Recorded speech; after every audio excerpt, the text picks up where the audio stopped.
Hey there and hello guys. Welcome back to my channel. Today I am going to share how to use the Grab app for transportation. So the first thing you need to do is to open the Grab app.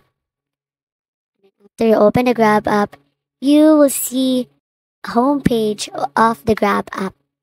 Alright. And then next, explore the Grab app and then find the car icon because that is for the transportation. And then after that one, tap on it, and then you will see a search bar that says where to. This is where you type in where you want to go. And then next, set where you want to be picked up. And then after you've done that, just click the green button that says choose this pickup. So you can see here guys, you can also drag it for the precise location. And then after that one guys, you will be given options for either a 4-seater or a 6-seater. They will also show the estimated fare, guys. Alright. And before you book that, guys, you can set up your payment method.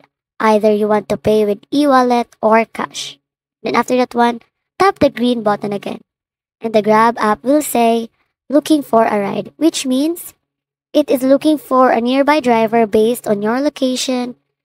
And once a driver is found, it will show driver is on the way. And don't worry guys, because they will provide the plate number, the type of the car, the color, and of course the driver's name. And then the driver can also locate you guys on the map. So that's all guys. I hope you learned something from this.